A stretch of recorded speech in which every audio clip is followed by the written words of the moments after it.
is up, everybody? Hope you are having a great day, great night, great evening, or even afternoon, depending on the time you are watching this video. Yep, as I can see from the title of this video, I am finally getting into it. I'm going to give you my points of view about motorcycle clubs, you know, the pros and cons of being one, not being one. And obviously there are some people that are probably like kind of stuck in the middle. So when I used to live in my parents' house, there was a Rough Rider chapter that actually moved in across the street from my parents' house. And really cool people. I had created a logo of my YouTube channel as a patch for my. Y'all need to look at these fucking lines.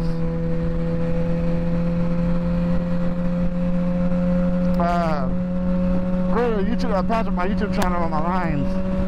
I mean, I'm tripping. Of my patch, I created a I created a patch of my YouTube logo for my vest. So I put it on there. I went riding one time. I came back. I was watching my bike or doing something, and one of their prospects at the time came up to me and was like, "Oh, what's that club? What is that?" I'm like, "Oh, it's my channel. It's my logo on my YouTube channel." And that was my first patch I ever got custom made for another vest. And he was like, "Oh, I'm good. He's just wondering." So I went over there and actually talked to the chapter president, the president of the chapter. She was a female, and she was just like, "Oh yeah, you know, I'm just kind of curious. That's why I sent my prospect over there to kind of check you out. We saw you take off. We didn't know what it was." And then, you know, she gave me a lot of insight on clubs. You know, the colors matter, the logo matters. You gotta be careful what you're wearing, even if it is custom made, because you know your stuff could look like somebody else, and then make a mistake of you for somebody and they're jumped or followed or driven up the road, whatever it is, right? Because there's a lot of politics in the motorcycle club. And I was like, "Oh no, you know, I just explained to her what it was, showed her what it was, showed her my channel." She was like, "Oh, you know, you're good." I was like, "For us, we partially don't care." Like, you know, they feel like you should be able to, you know, kind of represent something you like. And it was just a logo. People, back time went by and I started wearing it, people started kind of wondering, like, like, are you in Rough Rider or something? But it was a letter E and a letter R. A lot of people, the R looked like a B, so some people thought it was a B, but it wasn't. Obviously, if you look at my YouTube channel logo now, I have a patch of that at the vest. I'm not gonna lie, I haven't worn it in a very, very long time. I should get back into wearing it more often. But yeah. So the best advice she ever gave me, and I've been sticking with this, why I just don't join clubs. She was like, just letting you know. She asked me like, would you ever want to join a club? I said, I don't know. But she was like, to be honest with you, don't do it. And I was like, why? She told me straight up, just be a solo rider, just represent yourself. There's a lot of BS that happens in clubs that a lot of people don't know about, because obviously it's not mainstream, it's not being taken out of their little place, that you have to be very careful. Like, you may be representing a family, brothers and sisters of some kind, but you know, that can cause something to happen. So everything she told me, don't ever join one, just be solo, just worry about yourself, or just your friends or whatever. I've been stuck with that. And the reasons why I've done it, because I do know other people in clubs, and I've asked them the ins and outs of some of their clubs and how they run and how some politics work. It's not all fine and dandy, to be honest with you guys. Don't get me wrong, there's a brotherhood that you will get from them that you probably won't get anywhere else, because these are like a ride or die. They'll do anything for you. The club will do anything for you to help support you, whatever it is, right? And that's great. It's more of the politics. I knew a president, I'm not gonna name his club, but I knew a president that created his whole club from scratch because he was an artist. He drew out his own logo, he got people to join, and he was pretty well known. Like, his logo was very iconic that anyone knew who he was. Like, if you saw his logo on somebody, you knew who the president was. And this was back when I had my R1 too. And seeing him running around, you know, whatever. And then one day, his club just disappeared. I have no idea what happened to it. It just disappeared. It was gone. And I never figured out why. I actually got in touch with him one time, like a while back, when I found out that he was passed over to another club. And I'm thinking to myself, like, why would you need to do that? Like, why would you do that? And I was talking to him, just like, hey, I was just like, yo, bro, I'm two clubs that you created. Like, why are you with this one? And he just shook his head, was like, politics, that's all I can say. Because, you know, they keep a lot of stuff secret. And I'm like, oh, okay, for sure. And then I got to talk to more of the people in other clubs, you know, about union dues, because the union dues could pay for, like, if you guys travel, if someone needs help with a bill or something, you know, union dues is designed to help the club out, or the members of the club, to do traveling, food expenses, or whatever it is that they may need help. So the treasurer would dig into those savings or that money they're accumulating to help somebody out. I don't know how you pay that back, but that's what I've heard. And that sucks, because this club was sick, man. I love the logo. I wasn't going to join it, but I just like seeing it. It was super cool.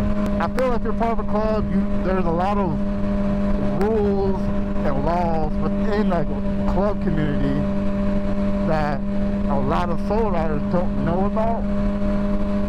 And a lot of solo riders like to question it. For example, is passing a club while they're riding on the freeway. Why can't I pass them anytime I want to? Why can't I do this? Why do I have to be signaled? So I posted a video a while back of two Harley riders, because they were on Harleys, trying to stop me from passing them. They had no patches, they weren't in a club, I don't know, but they were not letting me pass for some odd reason. Don't know why. I kind of got over it. I was irritated, but I got over it. I was like, you know what, whatever, I'm just gonna chill out. I hate when people try to tell me how to ride. I really don't like that, because I don't do that to others. And posted on Tawny, YouTube, whatever. A guy from Tawny who's in a club gave me some reasons why. So some of the reasons why clubs appreciate if you just wait for it to be signaled is because if they're in a big group, they may be merging over at that exact moment you're about to pass them. They don't want to cause an accident. Another reason is they're trying to scope you out and see if you're a threat, because clubs can have enemies, a lot of enemies. It's a very big possibility. So they want to know if you're a threat or not. And then one of the other reasons why is because maybe there is danger ahead. Like maybe there's a cop. Maybe there's another club ahead that is particularly trying to harm them, and you might get in the crossfire or in between of what's going on. So there's a lot of those kind of factors that play into it on kind of why you want to not pass them right away. But I do see the other side of it, where I'm not part of that community. I bought my bike, I got my license. You shouldn't tell me when or when not to pass you if I'm doing it safely far away from you. Like if a club group is in this lane, I would normally go in the far, like second to last lane over there to pass them, so I'm not right next to them. That's what I would normally do. But a lot of times, I pass by them way over there, and then I'll be looking at them, and then they'll just wave at me, and that's how I know that, oh, I'm good. But there's also moments, like there's certain clubs you just don't pass.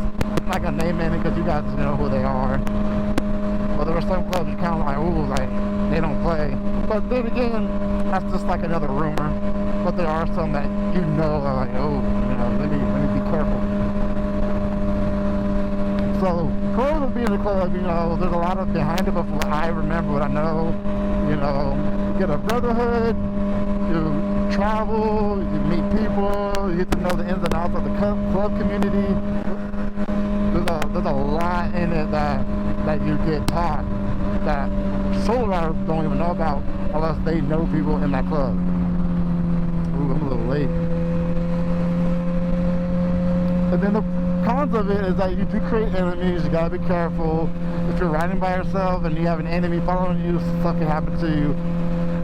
You know, cops don't like you because, oh, there's certain clubs you can't enter because you're part of a club because they think you're a threat to their business, so they don't allow patch people in. Sometimes certain events happen that other hosts won't let you do it, which kind of sucks. And then the other side of it is that if you're not in the club, you kind of just do what the hell you want. Like there's a lot of crap that goes behind it. A lot of people don't understand. As a solo rider, you'll see only what they want you to see. Like again, I mentioned, unless you got friends that are in the club, you're not gonna know much about what's going on behind the scenes. You're really not. So that's why for me, I'm staying out of the club scene. I like riding with club members. I like riding with people that have been in clubs or have been in clubs or whatever. Like the friends I ride with now, the two of them used to be in the exact same club. They're not in the club anymore, but they still hang out with each other and everything. So yeah.